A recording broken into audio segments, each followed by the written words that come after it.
Bonjour Rodrigue, Bonjour. merci beaucoup d'avoir accepté cette petite interview. Nous sommes, comme on dit, à 7 2024, 27e édition de Voix vive. Quand et comment tu as commencé à écrire? Eh bien, j'écris de la poésie depuis 15 ans. En tout cas, je travaille assidûment à l'écriture de la poésie depuis 15 ans. J'ai un parcours littéraire. Il y avait des prédispositions. Je me suis passionnée pour le français, les lettres dès le collège. J'ai écrit une nouvelle quand j'étais en 3e. J'ai écrit mes premiers poèmes quand j'étais au lycée. J'ai fait un bac littéraire. Et donc, j'étais attirée par le mot pour créer. Il y avait un besoin de création, un besoin d'expression et d'exploration du langage. Mais ensuite, j'ai mis ça de côté pour étudier passionnément la philosophie. Toujours dans un questionnement au langage, le rapport du langage au monde, à la vie, au monde. Et ensuite, je me suis détournée de ça pour me convertir à la poésie, où j'ai trouvé réellement quelque chose qui était mon médium d'expression, une voix. Parce que je me rendais compte dans la philosophie, qui a été ma formation, une passion, qui l'est toujours. J'ai exploré, si tu veux, les limites du discours philosophique.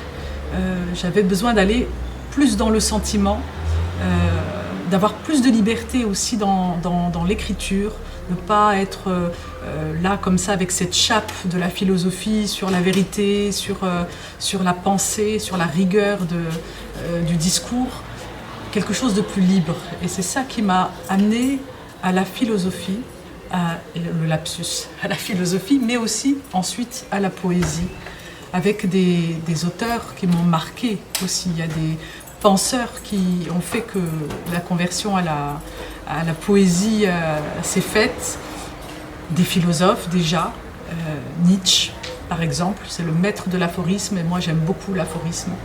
Il est entre la philosophie et la poésie et moi j'aime bien le tirer plus du côté de la poésie. Et puis des penseurs comme René Char, comme Bernard Noël, comme qui d'autres, il y en a tellement. Henri Michaud, voilà. C'est des lectures qui m'ont fait basculer de la philosophie à la poésie. Comment tu écris, composes, crées ta poésie? Est-ce que tu as une approche poétique? Alors en tout cas, il y a sans doute un processus récurrent.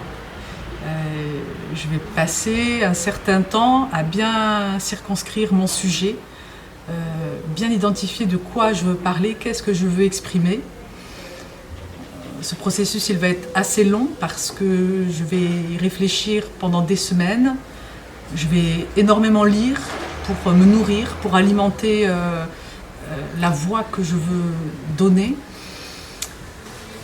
Ce qui fait que quand j'écris, quand je me mets concrètement à écrire, eh bien, j'ai déjà fait la moitié du travail. Mais autre chose qui est récurrent, qui est la recherche d'un style, c'est ça aussi la poésie, c'est d'explorer une voie singulière pour tendre vers de l'universel. Moi j'aime bien la concision et ce que j'aime c'est écrire peu mais juste. C'est ça qui va être répétitif dans ma manière de travailler. Et qu'est-ce que tu penses de les poésies actuelles francophones? Alors la poésie actuelle est francophone, peut-être que c'est deux choses différentes, mais c'est très riche, très foisonnant. J'aime bien l'image de Patrick Quillier qui parle d'un biotope de la poésie, avec vraiment une pluralité des voix, une pluralité de rapports au langage. Et précisément, des événements comme les Voix vives de Sète on s'immerge dans ce biotope où on entend toute cette pluralité de voix. Ensuite, concernant la francophonie en particulier, j'estime qu'aucun pays n'a le monopole d'une langue et le poète, il s'approprie la langue qu'il veut pour créer, pour dire et écrire librement ce qu'il a à dire. Donc, je trouve que la francophonie, c'est le symbole de la culture qui n'a pas de frontières. Aucun pays n'a le monopole d'une langue et la poésie va le montrer avec toutes ces voix de la francophonie. Et premier poème, premier recueil publié, c'était quand? C'était il y a un peu plus d'1 an, aux éditions Maelstrom, édition belge. C'est ce recueil, Nuit diphonique, là, suivi de Contre-espace. Et en même temps, je peux dire que première publication au pluriel, parce que j'ai eu la chance, même si ça faisait longtemps que j'écrivais, je participais surtout à des revues, à des événements collectifs. Et l'année dernière, j'ai eu la chance, coup sur coup, d'avoir 2 premiers recueils parus à quelques mois d'intervalle. Donc, ces Nuits diphoniques dont je parlais aux éditions Maelstrom, je remercie l'éditeur de sa confiance. Et puis, Abri perdu, aux éditions à Bordeaux, qui sont basées à Port-Sainte-Marie. Je remercie aussi l'éditeur pour sa confiance. Et la traduction, surtout la traduction poétique. Alors, moi j'ai un grand regret, c'est de ne pas parler, de ne pas maîtriser d'autres langues réellement que le français. Pour autant, je considère que la poésie, c'est une traduction. La poésie, ça consiste précisément à utiliser le langage, la langue, d'une manière qui n'est pas conventionnelle pour dire autre chose que ce qu'elle peut dire de manière plus ordinaire.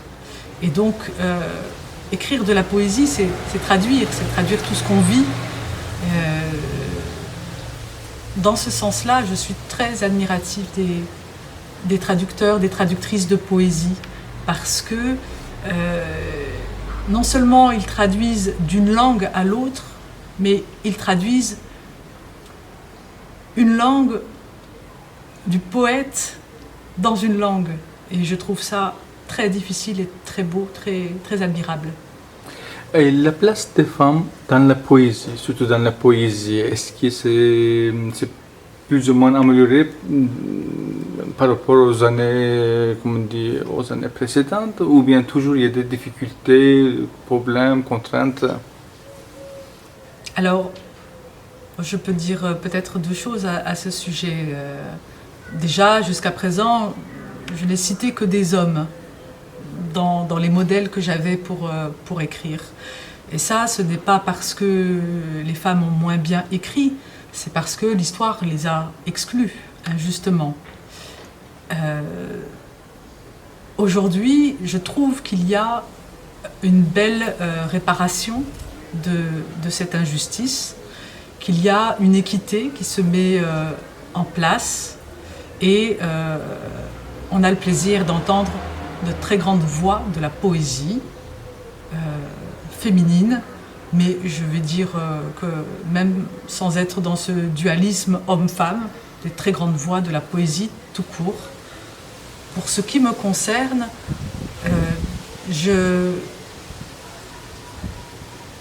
m'affranchis, je me donne cette liberté de m'affranchir de ce dualisme homme-femme. J'écris ce que j'ai à écrire, je dis ce que je veux dire et je dirais que je ne me sens pas atteinte ou, comment dire, sensible à toute personne qui voudrait réduire mon travail à mon appartenance à un sexe. Je trouve que la meilleure manière, en tout cas pour moi, de dépasser ça, c'est de ne pas le prendre en considération et de faire ce que j'ai à faire, c'est-à-dire écrire, bien écrire. est-ce que la poésie est un besoin, une nécessité pour les gens, pour les autres? J'aimerais, je crois pas que ça soit une nécessité pour les autres. En tout cas, on peut pas imposer ça. Mais en revanche, je pense que les gens qui aiment la poésie, qui la lisent et qui éventuellement l'écrivent aussi, sont chanceux, sont privilégiés parce que c'est une ressource, c'est une richesse. Quand on traverse des épreuves dans la vie, il y a ceux qui ont ces nourritures spirituelles là pour traverser les tempêtes, les épreuves, et puis il y en a qui ont pas ces ressources, et je les trouve assez pauvres quoi, dans ces traversées de désert qu'on peut avoir dans la vie. Tu fréquentes Marché de la Poésie, le festival de Voix Vive 7 depuis certaines années, et en plus, comme tu as commencé à fréquenter à Maelstrom aussi, je crois. Alors, est-ce que tu peux parler un petit peu de tes impressions de ta beauté poétique? Eh bien, je suis vraiment ébahie, moi, par tant de diversité, tant de voix qui s'expriment, tant de styles, tant d'exploration. Et à nouveau, je reviens à cette image du biotope, où on a de tout, on a une biodiversité poétique qui est très belle. Forcément, on n'est pas sensible à tout. On peut être même assez critique par rapport à certaines formes poétiques plutôt que d'autres.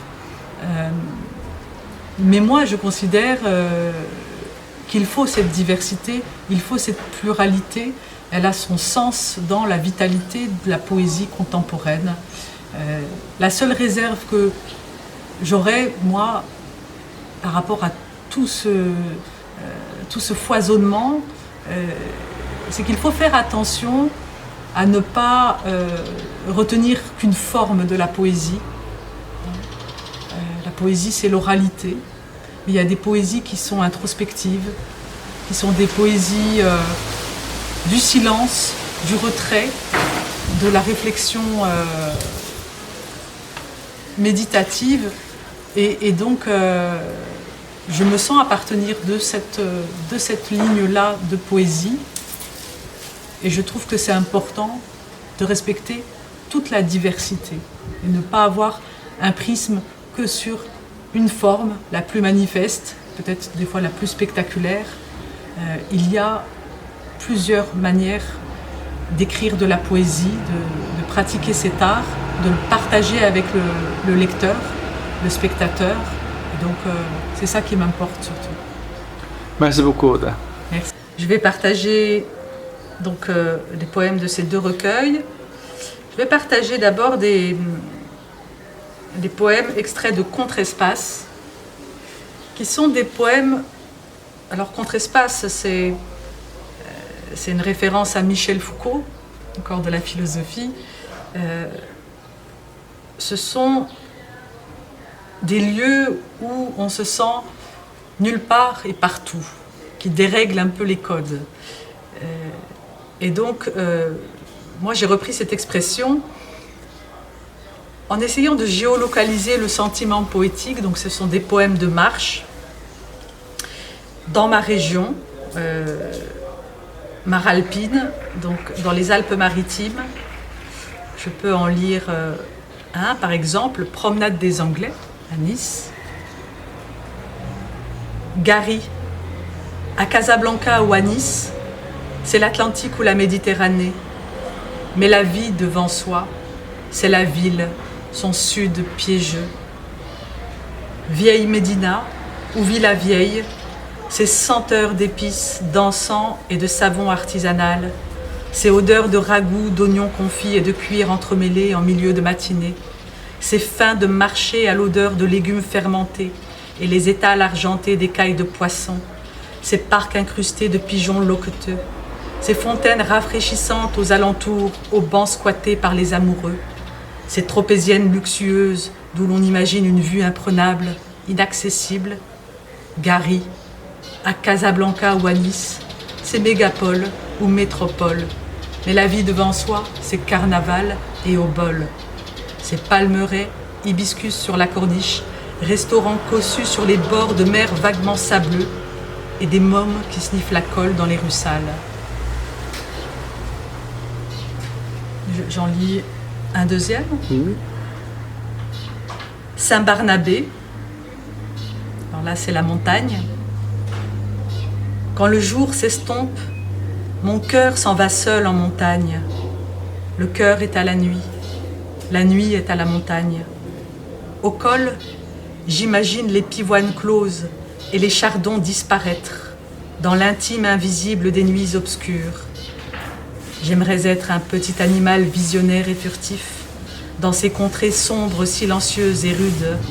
À l'affût de tout, le sage instinct comme fourrure, je parcourais l'anthracite plateau de la lune, ce désert nocturne où les lucioles forment des constellations secrètes et le ciel se repose sans uniforme.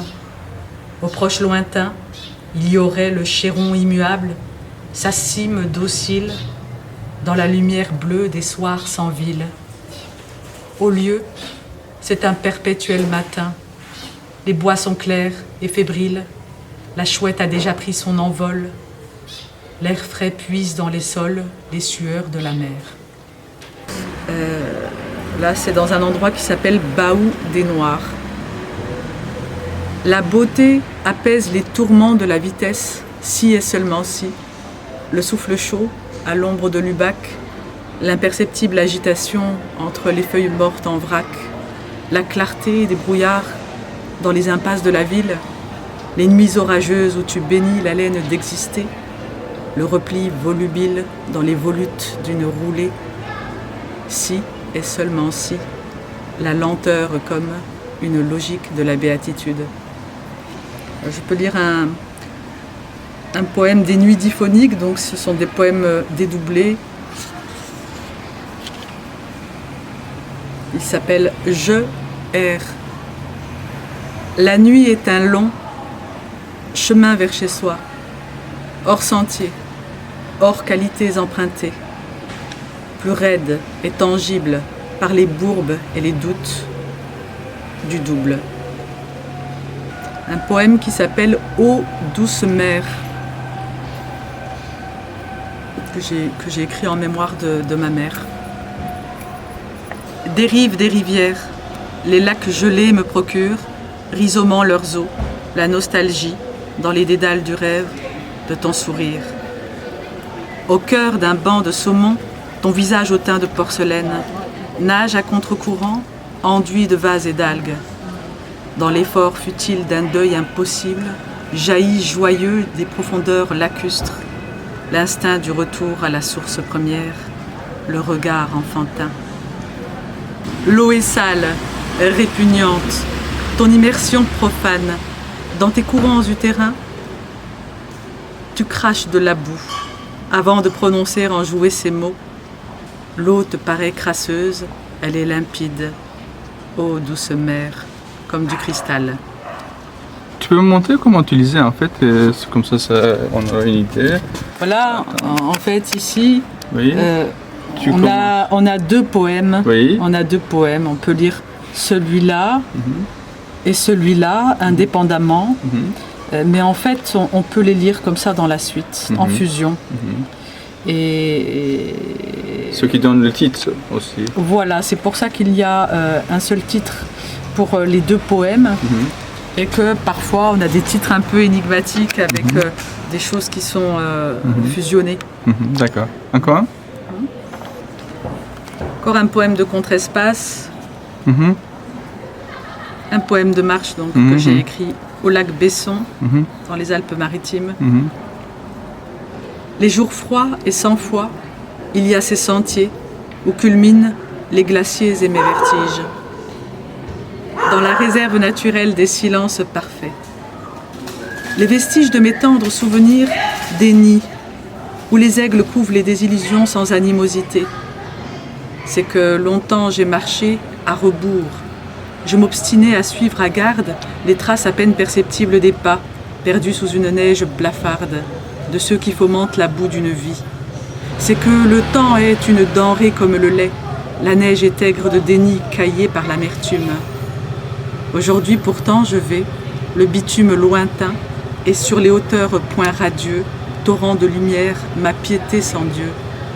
Je suis la captive heureuse de ma chair, ma mémoire n'est plus un charnier, et dans l'eau vive des sources, je me reflète prête à dévaler les cimes sans rancune.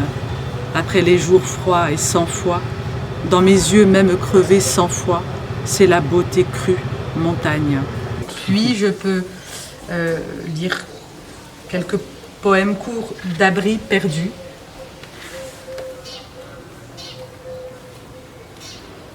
Racines. Ne crois pas que sans terre, les racines meurent. Tant de racines naissent dans le sang. Ni de clan, ni de guerre. Je parle des belles rachidiennes seulement. Mère du mythe, intense émoi, dans l'élan du corps mouvant qui aime et pense. Et puis, Memento Mori. Les bois ont quelque chose d'un visage que j'écoute. Nous nous parlons sans mots, tous deux figés dans l'instant d'un regard croisé qui dure, boisant les friches intérieures. Ses traits me laissent toujours sans voix. Ses plis sont des issues. Le silence s'abandonne avec emphase à des regards calmes comme des promesses tenues. Un chêne sauvage qui s'étend parmi les branches d'un autre. Un pin mort, massif, dressé tel un totem sous le lierre qui l'habille. Une souche pourrissante, infestée de vie. Le craquement au sol des aiguilles et des feuilles, grimaçant. Un sourire, souviens-toi, la leçon des saisons. La main, la plume nouée par les phalanges, des orvets élancés qui se brisaient sur le papier comme sur une pierre blanche. La main voulait écrier et rire. Elle ne pensait pas, mais elle pensait bien, et souvent avec la douceur d'une paume sans rides. La mansale, les psaumes, les versets, les syllogismes, ignorer les modes d'emploi et autres destinées, confondre les impératifs, caresser l'eau des rivières agitées après les déluges, se détacher du reste corporel et flotter sur les courants pour se rompre de vitesse, serpent de verre propulsé contre le rocher. Un lendemain, indéfini était certain. Un jour, elle serait douée d'autotomie, et de ses nervures en lambeaux pousserait une queue d'anguille. Elle s'échapperait d'elle-même, naissant, libérée de fer, au silence ivre de l'être. C'est un hommage à un poète, Bernard Vargavdig, que je cite en exergue. Il dit « Nous vivons d'un jour à l'autre, mais nous ne bougeons pas. Nos gestes sont posés comme des housses sur les choses. » Et donc, mon poème s'intitule « Les housses de Vargavdig ». C'est l'heure de. Il faut. Je dois. As-tu. Quelle heure est-il? Déjà. Il faut. Je dois. As-tu. A-t-on encore le temps? Il faut. Je dois. As-tu. Il est tard. Il faut. Je dois. As-tu. Trop tard. Tu devais. J'aurais dû. Merci beaucoup, Ota. Merci à toi.